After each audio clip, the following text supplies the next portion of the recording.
오늘은 7월 28일, 7월의 마지막 주일입니다. 오늘이 중요한 기념일 가운데 한 날인데 혹시 오늘이 무슨 날인지 아세요, 여러분?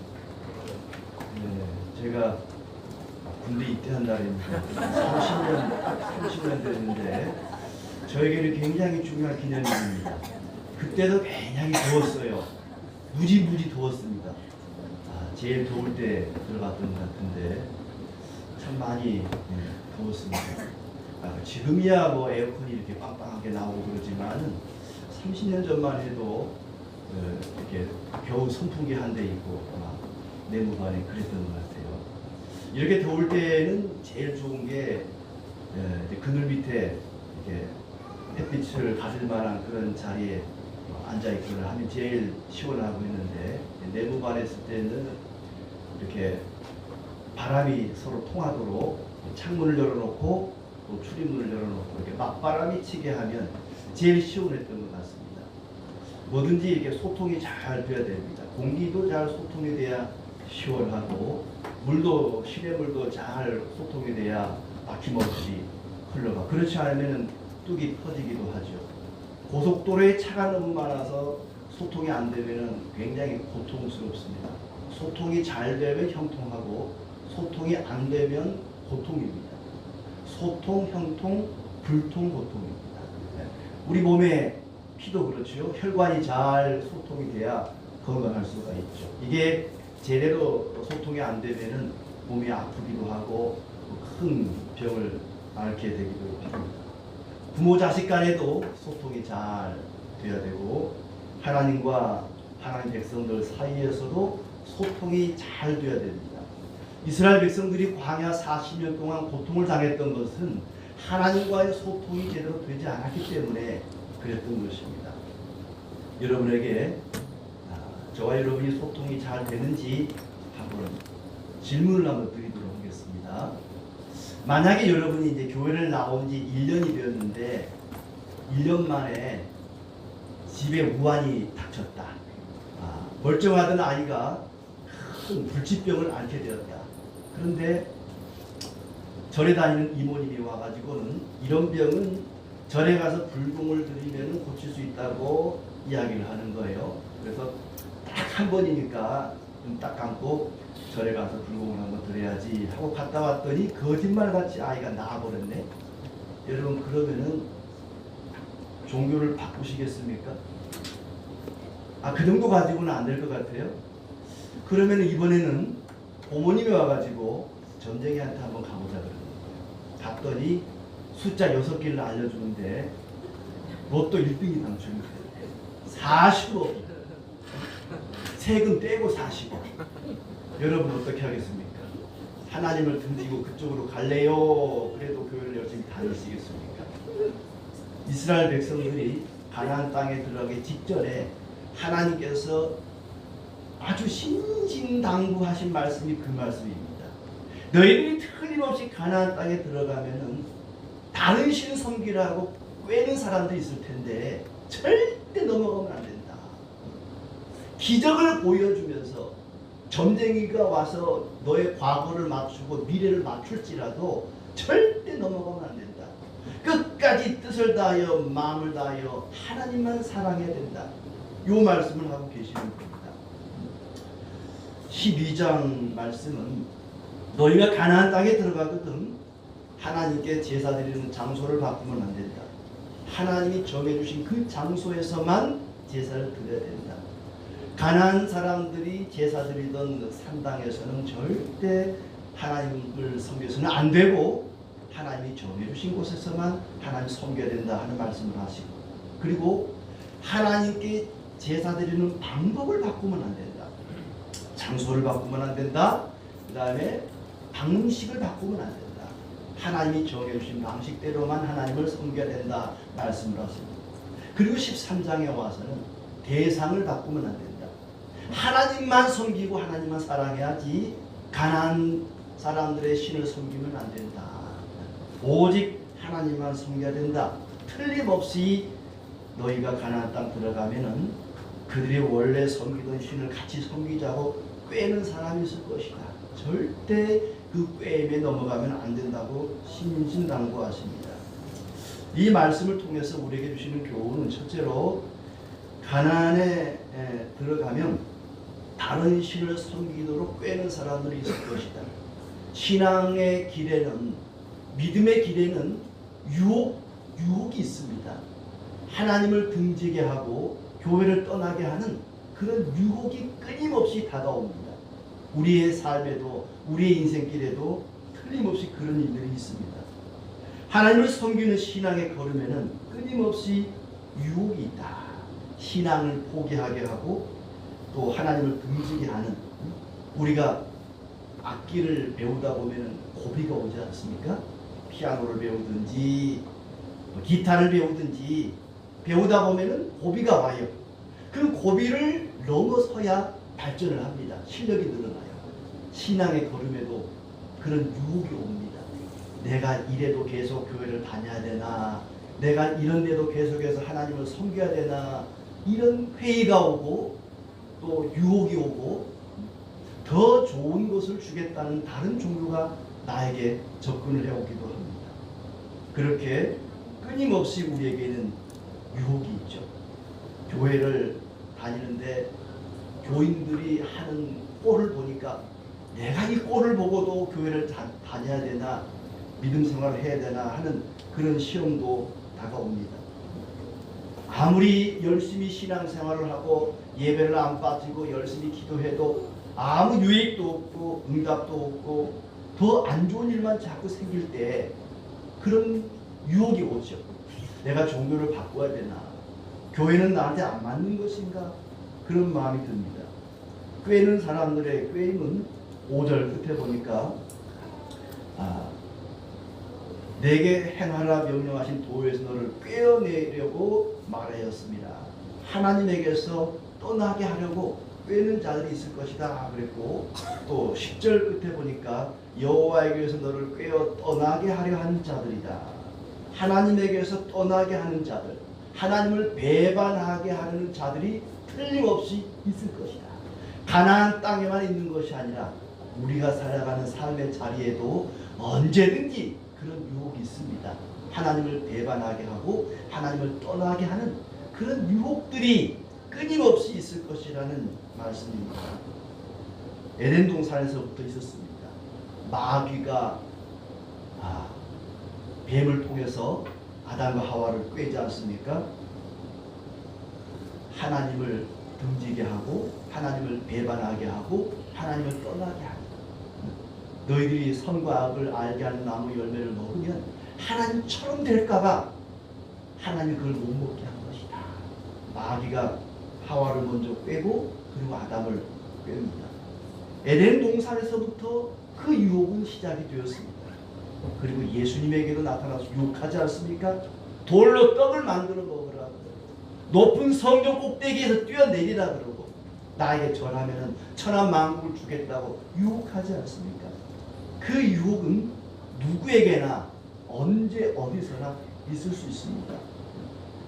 1절 말씀을 보면은 너희 중에 선지자나 꿈꾸는 자가 일어나서 이적과 기사를 내게 보이고 그가 내게 말한 그 이적과 기사가 이루어지고 너희가 알지 못하던 다른 신들을 우리가 따라 섬기자고 말할지라도, 아주 깜짝 놀랄 만한 기적을 보여주면서 내가 믿는 신은 이런 기적을 보여주는 신이다. 그리고 내가 믿는 신에게 물어봤더니 이렇게 하라더라.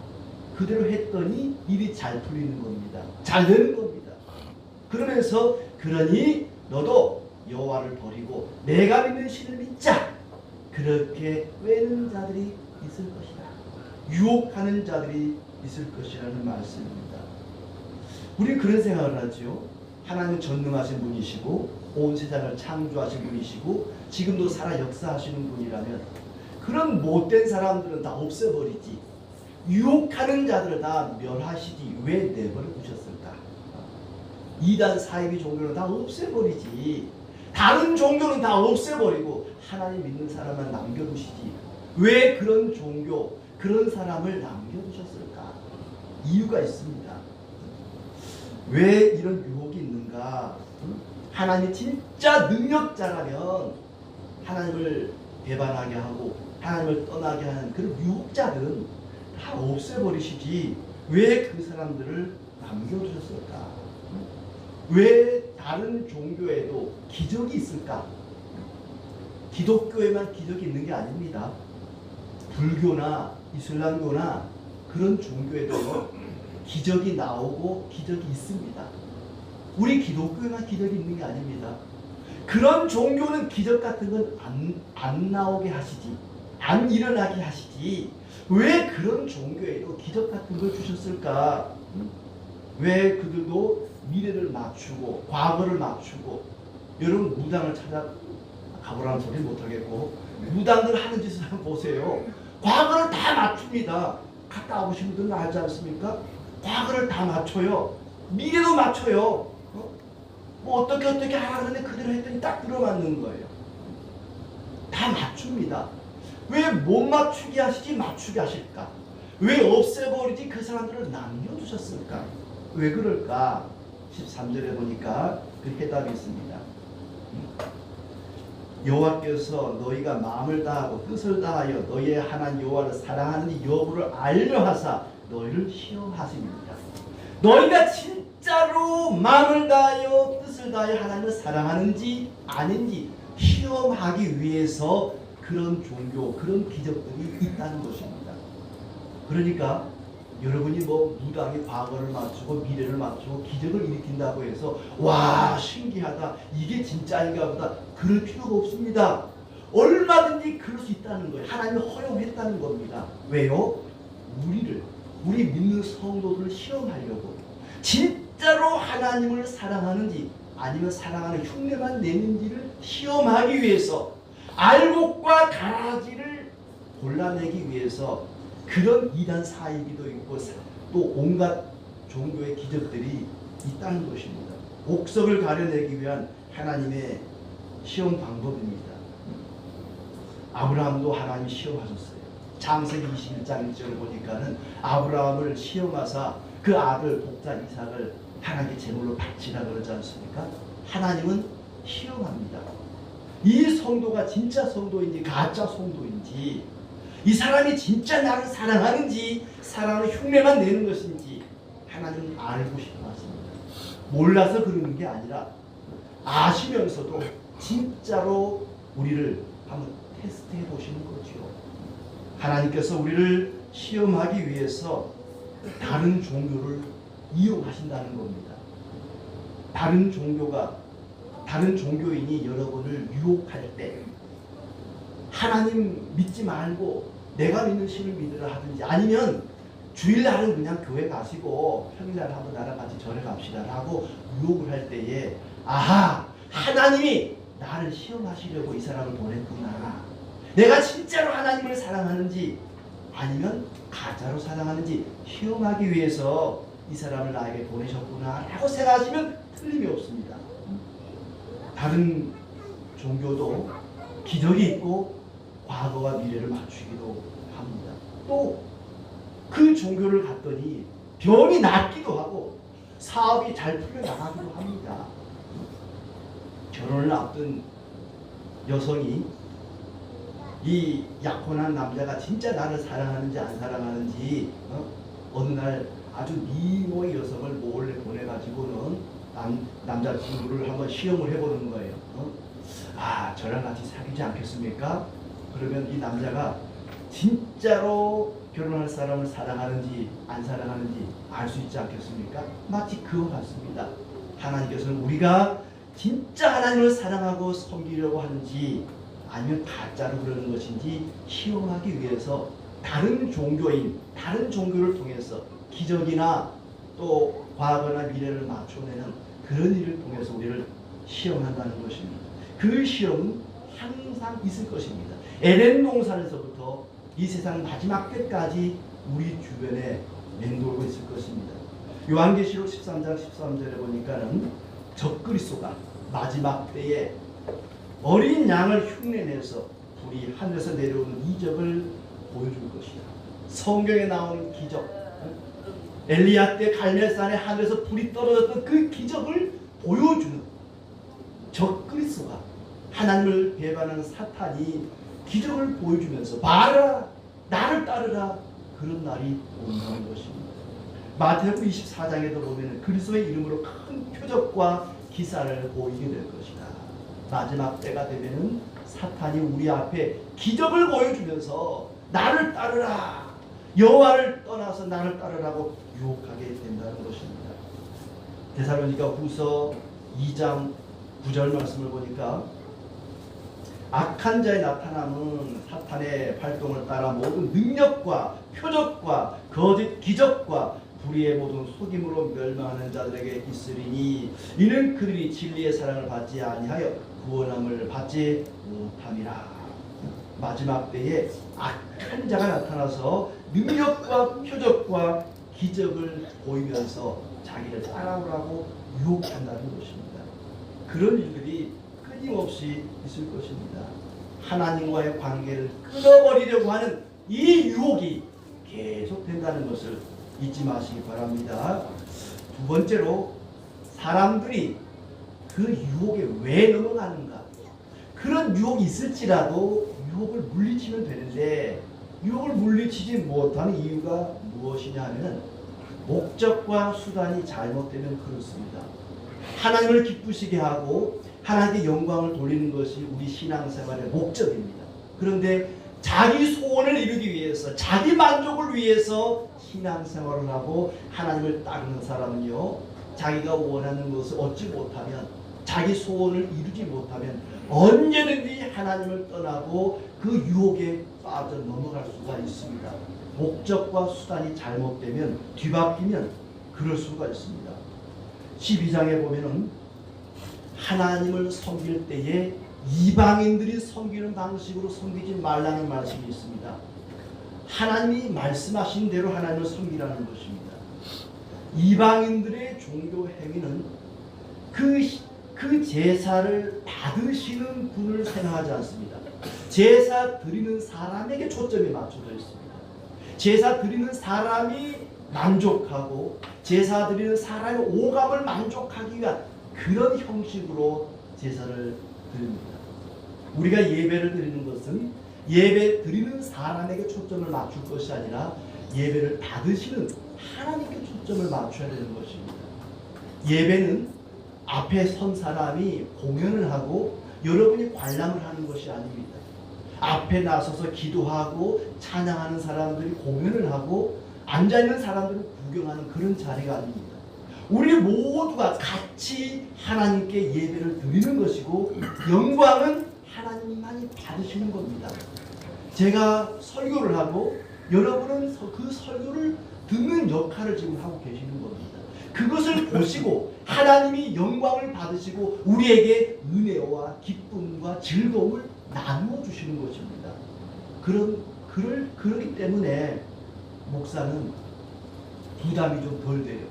야, 오늘도 내가 어떻게 해서 어떤 설교를 통해서 이 사람들을 만족시킬까, 기쁘게 해줄까, 이런 부담을 갖지 않아도 됩니다. 그저 하나님의 말씀만을 전하는 것입니다.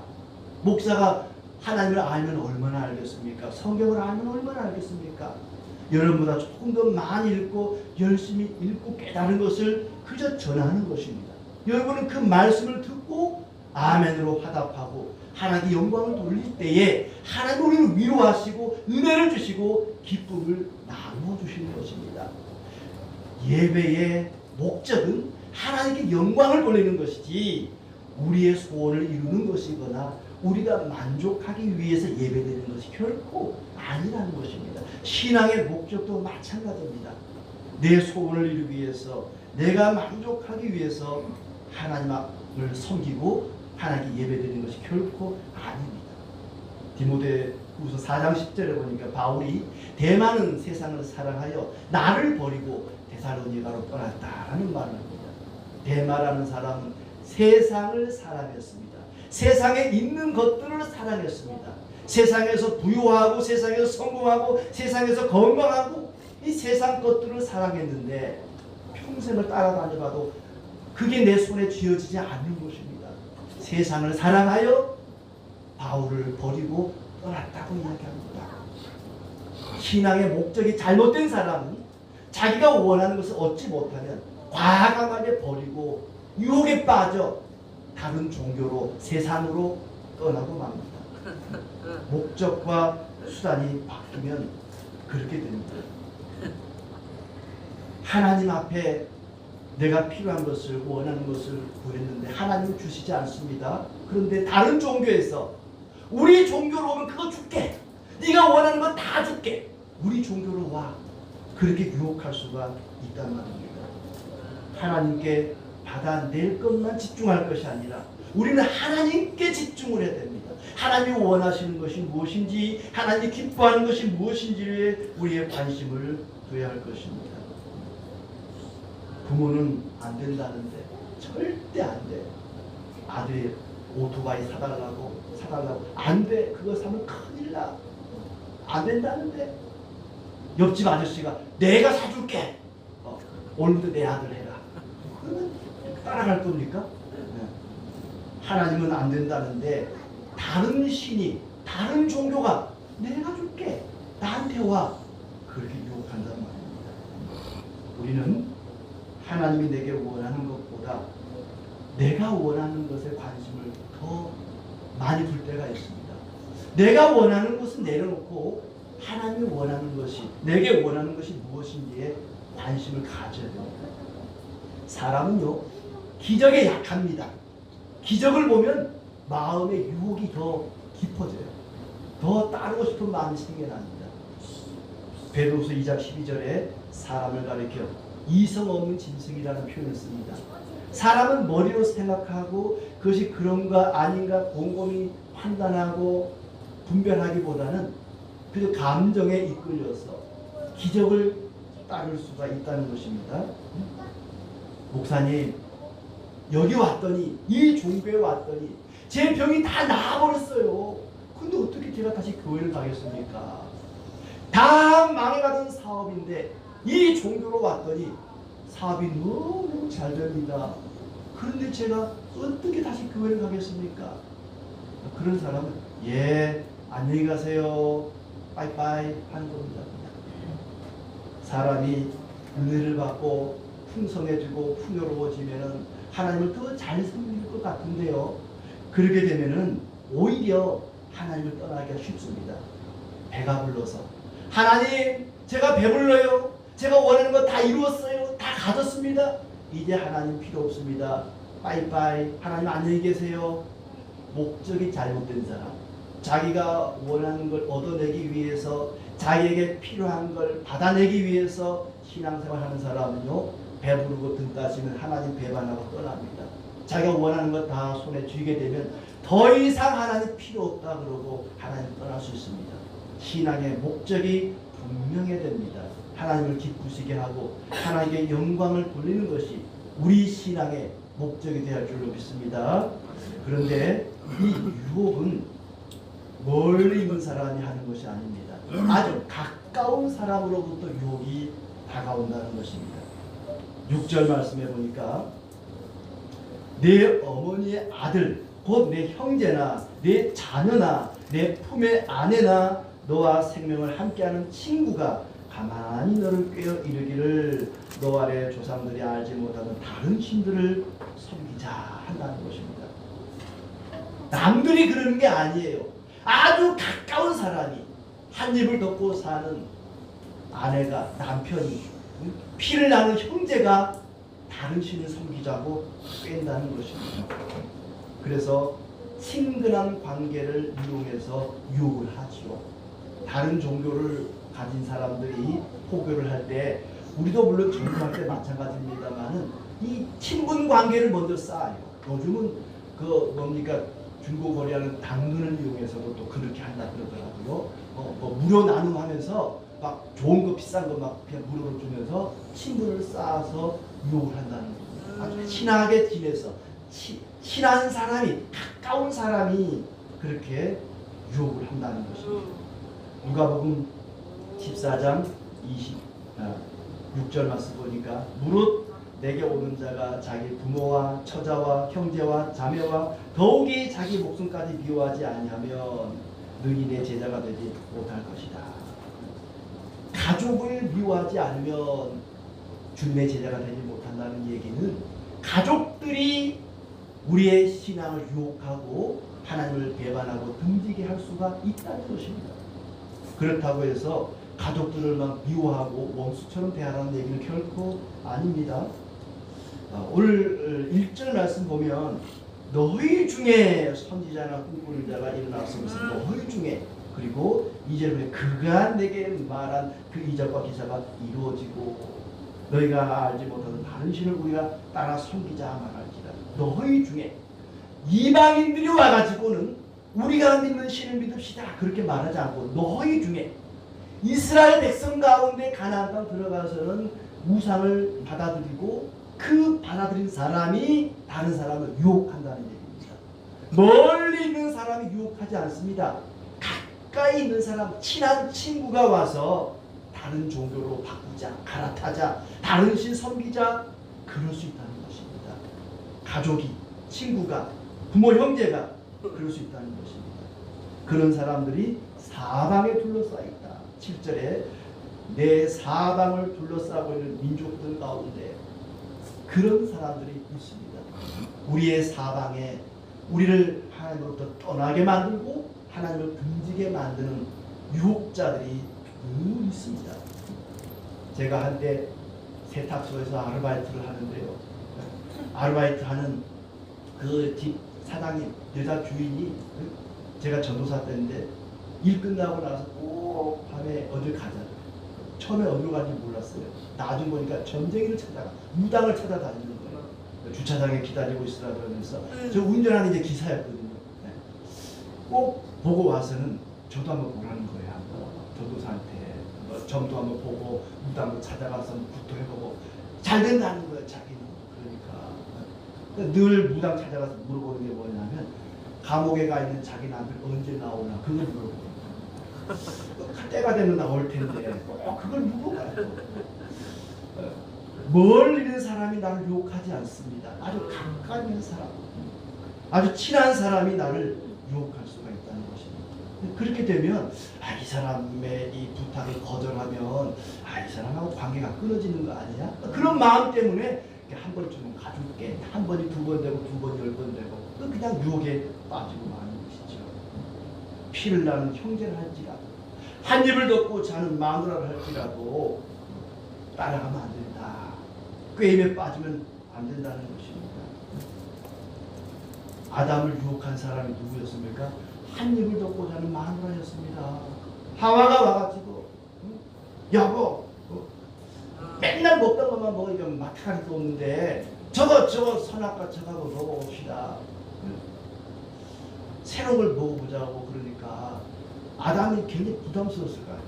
하나님 먹지 말라 그랬는데 여보 난 집밥이 최고야. 그냥 평소에 먹던 거 먹어. 이 양반이 내가 밥순인 줄 아나 맨날 밥만 해달라고. 저거 한번 먹어봅시다. 먹어봐. 나 먹었는데 안 죽었어. 하나님 말이 틀려. 하나님 죽는다 그런다. 먹어도 안 죽어. 잡숴봐.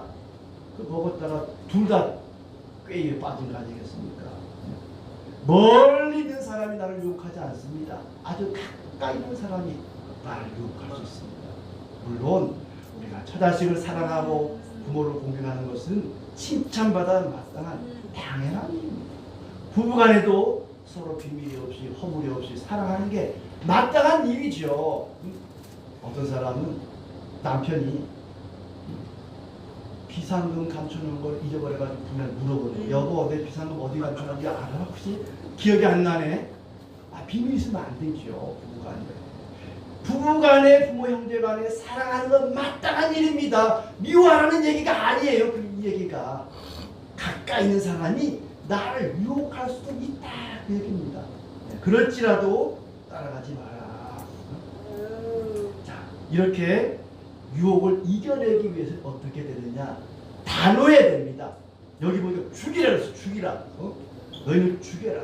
그 유혹을 이겨내려면은 유혹하는 자들을 심지어 죽이라 그랬습니다. 물론 지금 시대에 다른 종교 가진 사람 죽였다가 큰일 납니다. 그런 얘기는 아닙니다. 마치 아주 위험한 전염병을 앓고 있는 사람을 극단적인 처방을 내리듯이 과거에 우리가 코로나, 지금도 코로나 걸립니다만 코로나 걸린 사람을 격리시키듯이 이런 전염병 같은 이런 유혹자들을 단호하게 끌어버리라는 얘기죠. 가난한 사람들이 심판당한 것은 그들이 우상을 섬겨서 그렇게 된 것인데 똑같이 우상을 섬기자 그러니 그 사람들을 가만둬서는 안 된다는 얘기입니다. 생각해 보세요. 하나님만이 그들의 왕입니다. 하나님이 이스라엘의 왕입니다. 그런데 다른 신을 섬긴다는 것은 다른 왕을 인정한다는 거예요.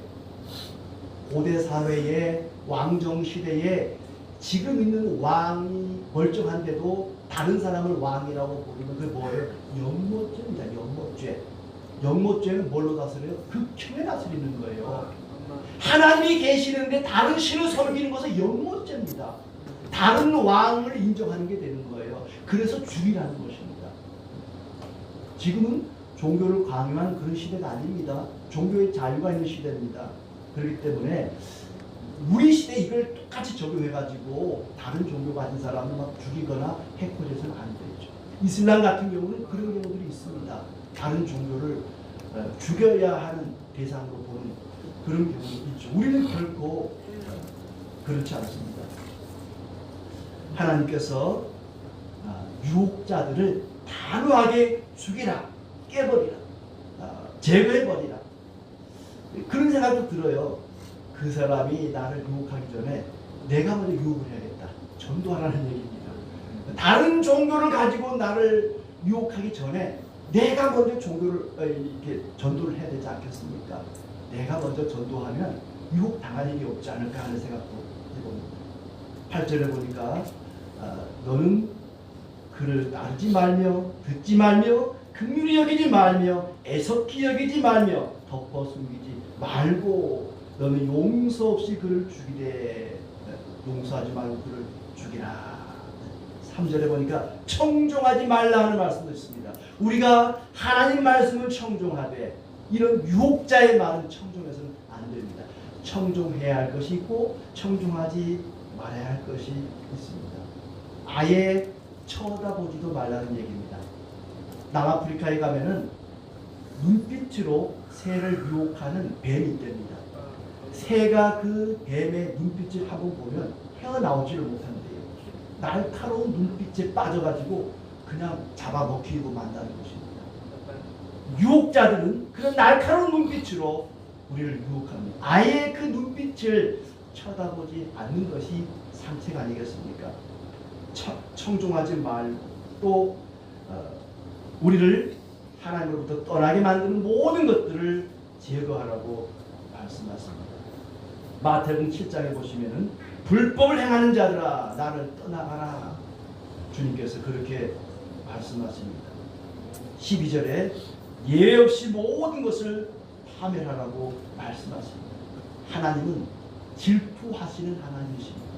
하나님 외에 다른 신을, 다른 것을 따르고 섬기는 것에 대해서 아주 가증스럽게 여기시는, 질투하시는 하나님이십니다. 하나님의 말씀을 청종하지 않으면 그런 유혹에 언제든지 우리는 쉽게 빠질 수가 있습니다. 하나님의 말씀의 성경을 든든히 쌓을 때에 우리는 그 유혹을 물리칠 수 있는 것입니다. 말씀과 기도로 하나님 앞에 우리의 마음을 아뢰고 기도하고 그리고 하나님의 말씀을 듣는 그런 소통이 원활하게 이루어져야 우리와 하나님과의 관계가 온전할 것입니다. 내가 하고 싶은 말을 하나님께 아뢰고 하나님이 하시고 싶어 하시는 말씀을 내가 듣고 말씀을 듣고 내 마음을 아뢰고 말씀과 기도로 하나님과 내가 소통할 때 어떠한 유혹도 물리칠 수가 있습니다. 날마다 진리 안에 말씀 안에 거하고 기도로 전신갑주를 입을 때에 우리는 마귀의 괴계를 물리칠 수 있습니다. 하와가 그 마음속에 하나님의 명령을 하나님의 말씀을 품고 살았더라면 마귀의 유혹을 이기고도 남았을 것입니다. 우리는 유혹을 이길 수 있는 힘을 달라고 하나님께 기도해야 됩니다. 마치 바람이 맞바람이 불어야 시원한 것처럼 내가 하나님께 기도하고 하나님 말씀을 들을 때 서로 소통이 이루어지고 형통한 복이 있을 것입니다. 우리는 어떠한 유혹에도 흔들리지 말아야 됩니다. 미치지 않으면 미치지 못한다는 말이 있습니다. 어떤 일에 푹 빠지지 않으면 어떤 수준에 도달하지 못한다는 얘기죠. 어떠한 유혹도 물리칠 수 있는 그런 수준에 도달하기 위해서는 우리가 말씀에 미쳐야 됩니다. 하나님께 미쳐야 됩니다. 예배에 미쳐야 됩니다. 그럴 때에 우리가 어느 정도 수준에 도달해서 모든 유혹을 이겨낼 수 있습니다. 하나님과 기도와 말씀을 통해서 자주 만나야 소통이 이루어집니다. 사람과 사람도 자주 만나야 소통이 이루어지지 않겠습니까? 하나님과 동행해야, 그리고 교회 성도들이 서로 함께 자주 만나야 소통이 이루어집니다. 그래야 형통해집니다. 어떤 여자가 혼자 아이를 키우는데 이 4살 난 아이가 몸이 아파서 병원을 갔답니다. 이 아이가 4살인데 강아지처럼 지저대고 킁킁 냄새를 맡더래요. 왜 그런가 봤더니 이 여자분이 반려견 2마리와 함께 이 아이를 놀게 하고 늘 직장에 출근을 했던 거예요. 개하고 같이 노니까 애가 개를 닮아가게 된 것입니다. 누구랑 같이 지내느냐에 따라 닮아가게 됩니다. 말씀과 기도로 하나님과 소통하게 되면 우리는 하나님을 닮아가게 되고 하나님이 원하는 것이 무엇인지 알게 될 것입니다. 그러나 하나님을 멀리하고 기도하지 않고 말씀 생활하지 않으면요, 우리는 하나님과 소통하지 못하고 불통하게 되고 고통이 임할 것이고 하나님을 배반하고 등지는 그런 유혹에 언제든지 쉽게 빠질 수가 있습니다. 14절에 보니까 소문만 듣고 판단하지 말고 자세히 살펴보라 그랬습니다. 너는 자세히 묻고 살펴보아서 이런 가증한 일이 너희 가운데 있다는 것이 확실한 사실로 드러나면 그랬어요. 어떤 종교에 갔더니 이런 기적이 있더라, 어떤 신을 섬겼더니 이런 놀라운 일을 내가 경험했다, 너도 같이 가자라고 유혹하거든 자세히 살펴보라 그랬습니다. 현상만 보지 말고 기적만 보지 말고 그 사람이 하는 말을 들어보고 자세히 살펴보라. 그리고 마음과 뜻과 힘을 다하여 하나님을 사랑하라 그랬습니다. 어떤 유혹이 있을지라도 나에게 어떤 유익을 준다 할지라도 흔들리지 않도록 하나님을 우리는 잘 알아야 됩니다. 내 편인지 남의 편인지 하는 분간은 짝퉁 반지 하나도 안 해주는데 어느 날 갑자기 초등학교 동창생이 20년 만에 나타나가지고 커피 한잔 하자고 하더니 내가 그렇게 원했던 다이아몬드 반지를 하나 내미는 겁니다. 여러분 그럴지라도 따라가면 돼요 안 돼요? 예.